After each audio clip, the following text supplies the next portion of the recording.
Hi beautiful people, I wish कि आप सब बहुत अच्छे हैं एंड हमारे यूट्यूब चैनल पर आपका स्वागत है। फैज़गी कंसल्टेंट।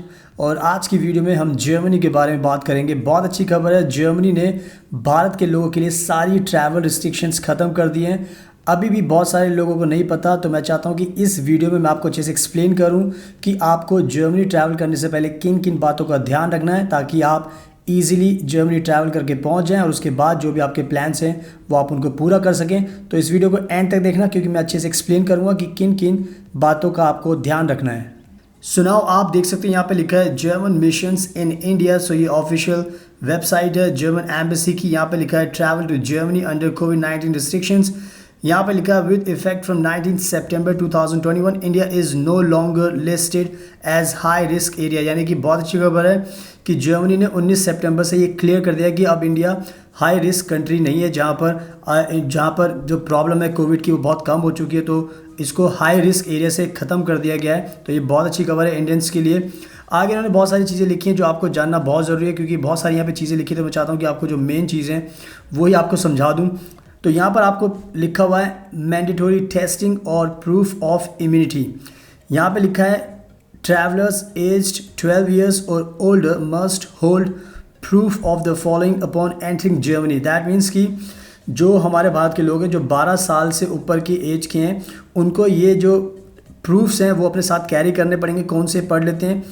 नेगेटिव कोविड-19 टेस्ट रिजल्ट, यानी कि आपने कोविड-19 का टेस्ट कराया हो, वो नेगेटिव होना चाहिए, तो उसका प्रूफ होना चाहिए। या फिर लिखा है proof of a full covid vaccination, यानी कि आपने जो वैक्सीनेशन ली है उसका प्रूफ होना चाहिए। या फिर तीसरी बात है proof of recovery from an infection, यानी कि अगर आपको कोई डिजीज़ थी, इन्फेक्शन था, तो उसके रिकवरी का प्रूफ चाहिए। यानी कि अगर आपको जर्मनी में एंटर करना है तो इनमें से कोई भी प्रूफ आपके पास होना चाहिए, और ये बहुत ही ज़रूरी है।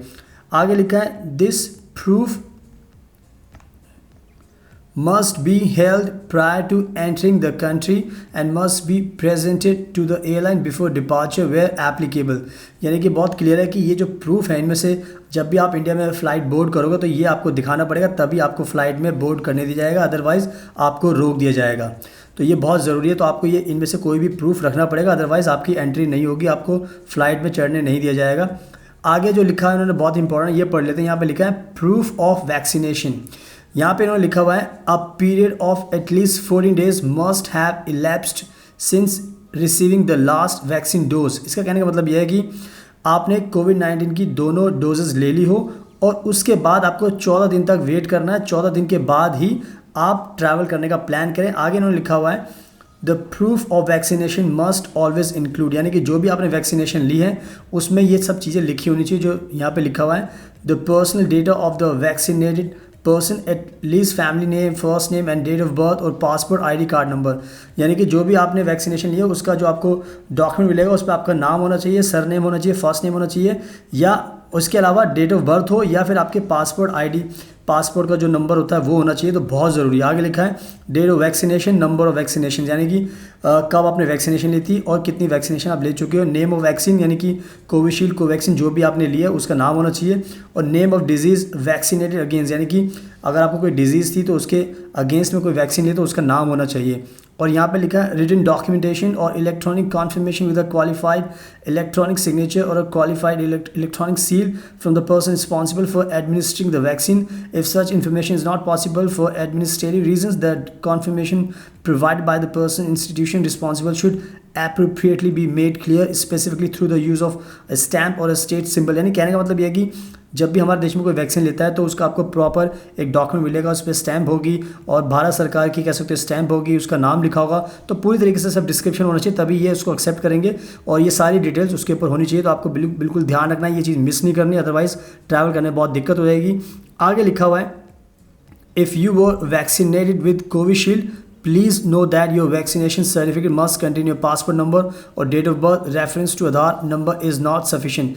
और ये बहुत ज़रूरी है, अगर आपने कोविशील्ड की दोनों वैक्सीनेशन लिए तो आपका उस पर पासपोर्ट नंबर या डेट ऑफ बर्थ लिखी होनी चाहिए। आधार कार्ड रेलिवेंट नहीं है, यानी कि उसकी ज़रूरत नहीं है, वो ज़्यादा मायने नहीं रखता। पासपोर्ट नंबर इंपॉर्टेंट है या फिर आपकी डेट ऑफ बर्थ लिखा होना चाहिए। आगे लिखा है पर्सन्स वैक्सीनेटेड विद कोवैक्सीन और any other vaccine not recognized by the Paul Ehrlich Institute have to carry a negative PCR test report which is not older than 72 hours on entry in Germany. कहने का मतलब यह है कि Covaxin को अभी इन्होंने अच्छे से पूरी तरीके से जर्मनी ने एक्सेप्ट नहीं किया है। तो अगर आपने कोवैक्सीन की 2 जैब्स ली तो आपको ये पीसीआर टेस्ट कराना पड़ेगा फ्लाइट बोर्ड करने से 72 घंटे के पहले। तो ये आपको ध्यान रखना अगर आपने कोवैक्सीन की लिए। अगर कोविशील्ड की आपने जैब्स लिए तो बहुत ईजी है, कोई दिक्कत नहीं होगी, सब एक्सेप्टेबल है। कोवैक्सीन में थोड़ा प्रॉब्लम, आपको पीसीआर टेस्ट कराना ही पड़ेगा। तो ये थी एक तरह से बहुत बड़ी अपडेट जो मैं आपके साथ शेयर करना चाहता था ताकि आपको कोई दिक्कत ना हो, ताकि आपको पता चल जाए कि क्या अपडेट है। लास्ट में पढ़ लेते हैं how to conduct yourself when in Germany, यानी कि जब भी आप इंडिया से जर्मनी में पहुंचोगे तो उन्होंने लिखा है कि mouth and nose must be covered aboard any public transport in stores and busy outdoor places where the minimum distance to others cannot be kept at all times. Mask must fulfill the requirements of। तो कहने का मतलब यह है कि जब भी आप जर्मनी में पहुंचोगे तो प्लीज़ आपको मास्क पहनना है। कोई भी पब्लिक ट्रांसपोर्ट में आप चढ़ोगे, कहीं पर शॉपिंग करोगे, कहीं पर बिजी प्लेस में आप जाओगे तो आपको डिस्टेंस मेंटेन करना है, मास्क पहनना है। और मास्क ये के N95 है।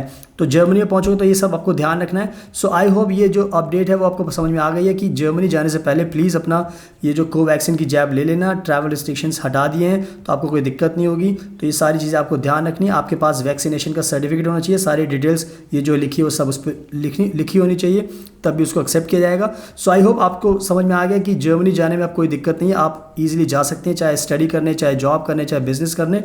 बट आपको ये सब चीज़ों का ध्यान रखना है। उसके बाद जर्मनी में आपको एंट्री करने दी जाएगी और आपको कोई दिक्कत नहीं होगी।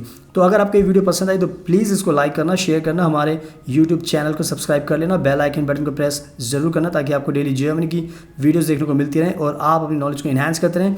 अगर आपके कोई सवाल है तो प्लीज़ आप हमसे इंस्टाग्राम, फेसबुक, लिंक्डइन, ट्विटर के थ्रू पूछ सकते हो। सारे लिंक्स हमने डिस्क्रिप्शन में डाल दिए, हमने अपनी वेबसाइट का लिंक भी डाल दिया, प्लीज़ उसको भी चेक कर लेना।